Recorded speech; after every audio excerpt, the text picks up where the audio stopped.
दूसरे दिन सूर्योदय के समय उसने अपने पुत्र पर्वत को पति को खोजने के लिए भेज दिया। पर्वत उसी जंगल में जाकर देखता है, खोजने के बाद उसको दिखता है कि अपने पिता उस मुनि संघ में समस्त वस्त्रादिक परिग्रहों का त्याग करके मुनि बन करके बैठे। वहां से आता है और दुष्ट चित्त वाला वो पर्वत अपनी मां से कहता है कि मां, पिताजी को निर्ग्रंथ मुनियों ने मोहित किया है और वे उनके पास निर्ग्रंथ दीक्षा लेकर के बैठे। देखो, जिन्होंने समस्त विश्व का मोह छोड़ करके निर्मोह आत्म साधना के लिए जिन्हें दीक्षा ली है, उन मुनियों ने अपने पिता को मोहित किया, ऐसा झूठा बताता है। जिसकी जैसी मति होती है, जिसकी जैसी दृष्टि होती है, उसको सृष्टि भी वैसी ही दिखती है। जशी दृष्टी तशी सृष्टी असं म्हणतो आपण। और फिर पर्वत की दृष्टि ही अत्यंत विकृत विपरीत थी और उसने निर्ग्रंथ मुनियों को ही मोहित करार दिया और उन्होंने पिता को मोहित किया है, ऐसा झूठ माँ को बताया। माँ विलाप करने लगी, रोने लगी, दुखी होने लगी। कुछ दिन बीत गए। देखिए सत्य असत्य, धर्म अधर्म का प्रभाव कैसा होता है। तुम्हाला असं तर वाटत नाही रामायण सांगालेत कहानी काय, अभी राम आने वाले हैं, ये सब पीठिका चल रही है। रामायण अभी कुछ दिन बाद, मतलब रामायण ही चल रहा है लेकिन राम का आगमन अभी कुछ दिन लगने वाले हैं। आपके धैर्य की परीक्षा चल रही है। टीवी पर भी आपने रामायण देखा तो पहले दिन ही राम नहीं दिखाई दिए उसमें, बहुत सारी घटनाओं के बाद वहां पर भी राम का अवतरण हुआ। यहाँ भी वैसे ही होने वाला है, क्योंकि रामचंद्र जी के पहले उनके ही काल में, लेकिन उनके जो पूर्व में, थोड़े पूर्व में हुए थे, वह वृत्तांत बता करके ही आचार्य महाराज आगे जा रहे हैं। और जब कुछ दिन बीतने के बाद एक दिन नारद और पर्वत में तत्व चर्चा चल रही थी और तत्व चर्चा चलते चलते नारद ने पर्वत से कहा कि देखो पर्वत, भगवान जिनेंद्र देव ने धर्म दो प्रकार से कहा है। वास्तव में धर्म तो एक ही प्रकार का है, एक ही धर्म है, लेकिन उसको अपने अपने भूमिका के अनुसार फॉलो किया जाता है, आत्मसात किया जाता है। जो निर्ग्रंथ दिगंबर मुनि महाराज होते हैं, घर द्वार परिग्रह का त्याग करके जो जिन दीक्षा लेते हैं, ऐसे मुनियों के लिए भगवान ने 5 महाव्रत रूप सकल संयमात्मक रत्नत्रय स्वरूप धर्म कहा है। लेकिन जो तत्काल मुनि नहीं बन सकते, आर्यिका नहीं बन सकते, उनके लिए गृहस्थ जीवन में रह करके अनुव्रतों का पालन करने रूप धर्म भगवान ने कहा है। और अनुव्रती श्रावकों के लिए रोज के रोज पाप का क्षालन और पुण्य का पालन, पुण्य की वृद्धि करने के लिए भगवान ने देव पूजा आदि 6 आवश्यक क्रियाएं बताई है। और उसमें अजैर्व्यष्टव्यम एक सूत्र बताया। कौन सा सूत्र? अजैर्व्यष्टव्यम। और अज का अर्थ होता है पुराने चावल कि जिनमें छिलका रहित, वरचं टर्फल छिलका रहित होने के कारण उन चावलों में पुनः अंकुरित होने की क्षमता नहीं होती है, ऐसे चावल आदि द्रव्यों को लेकर भगवान की पूजा करने का उपदेश आगम ग्रंथों में, शास्त्रों में दिया गया है। ऐसी चर्चा चल रही थी। उसी समय दुष्ट प्रवृत्ति वाला, बुरे विचार वाला वो पर्वत कहता है, नहीं नारद, ऐसा नहीं है। अजैर्व्यष्टव्यम सूत्र में जो अज शब्द आया है उसका अर्थ पुराने चावल नहीं है, उसका अर्थ होता है बकरा। अज का अर्थ है बकरा, और बकरे की बलि देना ही भगवान की पूजा है। यज्ञ करते हुए उस यज्ञ के प्रसंग में बकरे की बलि देना ही धर्म है, ऐसा गुरुदेव ने कहा है। ऐसा वो विपरीत अर्थ करता है। अज का अर्थ बकरा भी होता है और अज का अर्थ पुराना चावल भी होता है। नारद कहता है नहीं, अज का अर्थ है पुराना चावल जो टर्फल रहित, छिलका रहित होने से पुनः अंकुरित नहीं होता, ऐसे चावलों से भगवान की पूजा करना वही यज्ञ है। क्योंकि यज का अर्थ पूजा होता है। अपन यजमान बोलते हैं ना, यजमान पदाचे सवाल। यज यानी पूजा, पूजा का मान जिसको होता है उसे यजमान कहते हैं। यजमान किसे कहते हैं? यज यानी पूजा, जो पूजा का मान करी होता है, पूजा का मान जिसे होता है वो यजमान है। और फिर जब इन दोनों में आपस में विवाद होने लगा, नारद कहता है अज का अर्थ है चावल, पर्वत कहता है अज का अर्थ बकरा, तब दोनों में जब बुद्धि सुलझती नहीं है तब पर्वत कहने लगा आज सूर्यास्त होने लगा है, कल अपन सूर्योदय के बाद अपने मित्र राजा वसु के पास जाएंगे और राजा वसु के पास जाकर के अपन वहां उनको पूछेंगे। अब राजा वसु क्या बन गया था? राजा बन गया था, क्योंकि क्षीर कदम्ब के दीक्षा का प्रसंग सुन करके ययाति राजा ने भी वसु को राज्य देकर दीक्षा ली थी। ययाति ने भी क्या किया था? अपने पुत्र वसु को राज्य सौंपा, और वो भी ययाति ने भी क्षीर कदम्ब की दीक्षा से वैराग्य धारण करके स्वयं भी दीक्षा ले ली, तब वसु राजा बना था। और पर्वत कहता है कि अपन अपने मित्र राजा वसु के पास जाकर ही पूछेंगे, क्योंकि वे भी हमारे पिता का शिष्य है, और हमारे पिता ने बहुत बार हमें शास्त्र पढ़ाते समय अजैर अष्टव्यम सूत्र को पढ़ाते पढ़ाते कहा था कि अज का अर्थ है बकरा। नारद कहता नहीं, गुरुदेव ने, क्षीर कदम्ब गुरुदेव ने जब अजैर अष्टव्यम सूत्र कहा था तो अज का अर्थ उन्होंने पुराना चावल कहा था। दोनों में जब निकाल नहीं होता है, रिजल्ट नहीं लगता है, तब उन्होंने तय किया कि कल वसु राजा के पास जाकर पूछेंगे। उन्होंने भी अपने साथ पढ़ाई की। दूसरे दिन दोनों भी राजा वसु के पास जाते हैं। वसु राजा का राजसभा का दरबार का जो सिंहासन था, उस फटीक शिला के फाउंडेशन पर रखा हुआ होने से लोगों को लगता था कि ये अधर्म है, अंतराळी आहे ते सिंहासन असं वाटायचं लोकांना। वो जमीन से ऊपर अंतराल में है, क्योंकि स्फटिक शिला दिखाई नहीं देती थी, वो आर पार पारदर्शी थी। लेकिन लोगों को लगता था कि राजा वसु सत्यवादी होने के कारण, उसके सत्य वचनों के प्रभाव से उसका सिंहासन अधर में अंतराल रहता है, बिना जमीन को स्पर्श किए वो अधर में ही रहता है, ऐसा लोगों को लगता था। लेकिन उसके सिंहासन का नीचे का फाउंडेशन स्फटिक शिला का था। जब राजा वसु सिंहासन पर बैठे थे, नारद और वो पर्वत दोनों वहां पहुंच करके अपने कल के विषय को छेड़ देते हैं।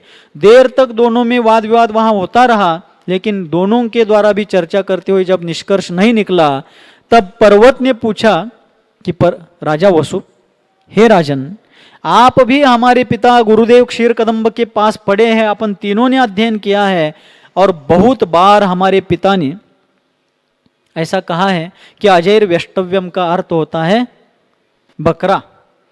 नारद कहता है नहीं, अज का अर्थ होता है चावल। लेकिन इन दोनों के पहुंचने के पहले क्या हुआ था? पर्वत ने अपने चर्चा का विषय मां को बताया कि ऐसे ऐसे नारद के साथ मेरा शास्त्रार्थ हुआ है, वाद विवाद हुआ है, और मैंने अज का अर्थ कहा है बकरा, नारद कहता है चावल।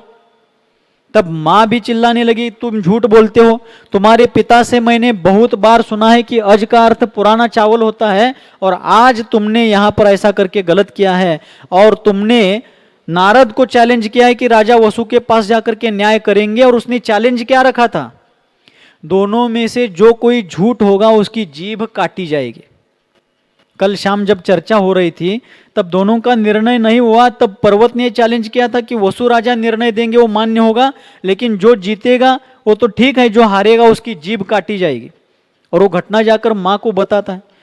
और वसु और राजा के पास पर्वत और वह नारद पहुंचने के पहले उस स्वस्तिमती ने पहुंच करके नारद को, वसु राजा से कहा कि देखो, तुम मेरे पति के शिष्य हो, और पति का शिष्य अपने पुत्र जैसा ही होता है। और मेरे पुत्र पर्वत ने झूठ बोल करके चावल का अर्थ बकरा किया, अज का अर्थ चावल करने के बजाय बकरा किया है। मैं बहुत अभागिनी हूं, पुण्यहीन हूं। आज पति तो चले गए, अब बेटा भी यदि जीभ काट दिया जाएगा तो पति और पुत्र से रहित मैं स्त्री क्या करूंगी? इसलिए अज का अर्थ चावल होते हुए भी तुम मुझे गुरु दक्षिणा पहले देना चाहते थे, मैंने वो वचन तुम्हारे पास रखा था, आज मुझे गुरु दक्षिणा की आवश्यकता है। और तुम अज का अर्थ पुराना चावल करने के बजाय उस शास्त्र सभा में जब निर्णय दोगे तब अज का अर्थ पुराने चावल के बजाय तुम बकरा कर देना। तब वसु राजा सत्यवादी कह करके संसार में प्रसिद्ध था, लेकिन वह भी उस समय मोहित होता है। उसको भी शास्त्र क्या है, सत्य क्या है पता है, लेकिन उस गुरु पत्नी के मोह में मोहित होकर के वो कहता है कि गुरु माता, मुझे पता है कि आज का अर्थ चावल है, हमारे गुरु ने ऐसा ही पढ़ा है, लेकिन आपको मैं वचन देता हूं कि आपके लिए मैं घृणित कार्य करने के लिए भी तैयार हूं। देखिए मोह का प्रताप कैसा होता है। व्यक्ति यदि किसी घटना से, व्यक्ति से, प्रसंग से मोहित होता है तो शास्त्र विरुद्ध भी वचन बोलता है। उसको अनादिकाल से भटकते हुए आए संसार में अनंत काल तक भविष्य में भी इस झूठ के कारण भटकना मुझे पड़ सकता है, इस बात का डर नहीं रहता। और फिर राजा वसु की सभा में जब पर्वत और नारद में विवाद होने लगा, दोनों से निष्कर्ष नहीं निकलता है, तब अंत में वसु को पूछते हैं। तब वसु कहता है कि हाँ, हमारे गुरुदेव क्षीर कदम्ब ने यही बताया था कि अज का अर्थ बकरा होता है और भगवान की पूजा में यज्ञ करते हुए बकरे की बलि देना ही धर्म है। ऐसा वो झूठ बोलता है वहां पर। इतना झूठ बोलते ही स्फटिक शिला पर रखा हुआ उसका सिंहासन उस शिला से नीचे जमीन पर गिरता है।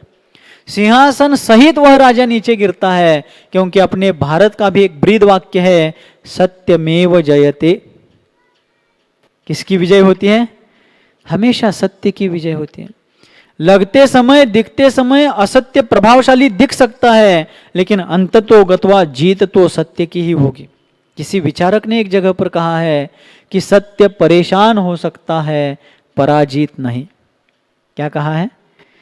सत्य परेशान हो सकता है, पराजित नहीं। सत्य के ऊपर संकट आ सकते हैं, परेशानी आ सकती है, अनेक प्रकार की समस्याएं आ सकती है, लेकिन सत्य का कभी भी पराजय नहीं होता। राजा वसु ने असत्य बोल दिया। उसने अपने गुरु पत्नी के मोह में आकर, पर्वत नामक मित्र के मोह में आकर के नारद के विरुद्ध, शास्त्र के विरुद्ध भी बोल दिया कि अज का अर्थ चावल नहीं बकरा होता है। इतना झूठ बोलते ही उसका सिंहासन, वो स्वयं भी सिंहासन सहित जमीन पर गिरता है। तब भी नारद कहता है, देखो वसु, तुम राजा हो ये तो ठीक है, लेकिन शास्त्र के सामने राजा भी छोटा होता है। तुम सत्य का पक्ष लो, क्योंकि जीत तो सत्य की होती है। अभी भी तुम्हारे पास मौका है, तुम असत्य मत बोलो और असत्य बोलकर दुर्गति में जाने से अपने आप को बचाओ। अभी भी तुम बताओ कि अपने गुरु ने अज का अर्थ बकरा नहीं चावल बताया था, ये सत्य जानते हुए भी तुम असत्य का पक्ष मत लो, सत्य बोलो। इतना कहने के बाद भी वो तैयार नहीं होता। फिर भी नारद कहते हैं, वसु, हे राजन, असत्य एक बार बोलकर तुम जमीन पर गिरे हो, लेकिन यदि तुम असत्य रूप अधर्म का ही समर्थन करोगे तो जमीन पर नहीं रहोगे, तुम्हें नरक निगोद के अलावा जगह नहीं मिलेगी। फिर भी उसके दुर्गति का उदय आया था, उसके पाप का उदय हुआ था। इतना बताने के बाद भी वसु राजा कहता है कि नहीं, गुरुदेव ने अज का अर्थ चावल नहीं बकरा ही बताया था। इतना कहते ही उसके प्रबल पाप का उदय होता है। मनुष्य आयु का उसी समय संयोग से क्षय होता है। नरकायु को उसने बांध लिया होता है। मर करके वहीं से वसु राजा 7वें नरक में जाता है। कहाँ चला जाता है? 7वें नरक में। कहाँ? कुछ देर पहले सिंहासन पर बैठा था, स्फटिक शिला पर रखे हुए सिंहासन पर बैठा था, लेकिन अधर्म का, असत्य का सहारा लेने के कारण, अधर्म का पक्ष पोषण करने के कारण, हिंसा को ही धर्म मानने के कारण वो दुर्गति में, नरक गति में जाता है, 7वें नरक में। कौन से नरक में जाता है? 7वें। 33 सागरोपम की उत्कृष्ट आयु होती है उस नरक में। असंख्य वर्षों की आयु तक, उतने कालावधि तक वहां पर अवर्णनीय दुखों का अनुभव करना पड़ता है जो भी वहां जाएगा। इसलिए कभी हमें किसी भी प्रकार से सत्य का पक्ष लेते समय कुछ नुकसान उठाना भी पड़े, तब भी सत्य और धर्म की ही आराधना करनी चाहिए। तात्कालिक किसी मोह या पक्षपातवश या किसी भी स्वार्थ लोभ के अधीन होकर के असत्य और अधर्म का पक्ष लेकर के दुर्गति में नहीं जाना चाहिए।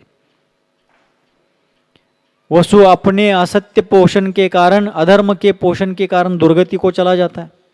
और इधर यह पर्वत भोले भाले लोगों को अज का अर्थ बकरा बता करके, लोगों को हिंसा कर्म में ही धर्म की कल्पना बता करके अधर्म का प्रचार प्रसार करता रहता है और भ्रमित करता है लोगों को कि पशुओं की बलि देने से वो स्वर्ग में जाते हैं, ऐसा भ्रम फैलाता है।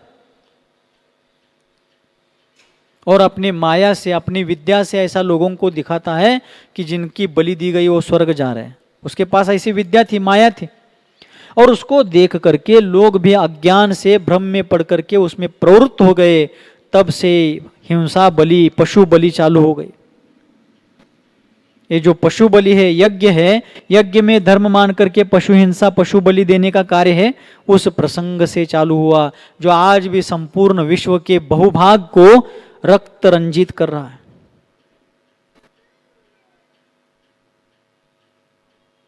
यह घटना हुई।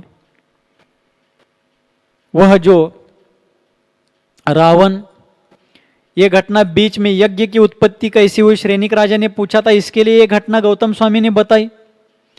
तब तक रावण राजपुर नगरी के पास पहुंचा था और उसी दरमियान नारद ऋषि उस नगर में पहुंचते हैं, राजनगर में, राजपुर नगर में, जहां मरुत्वान नामक राजा अज्ञानी लोगों के प्रभाव में, कुगुरुओं के प्रभाव में आकर के पशु बलि वाला यज्ञ कर रहा था और अधर्म को धर्म मान रहा था।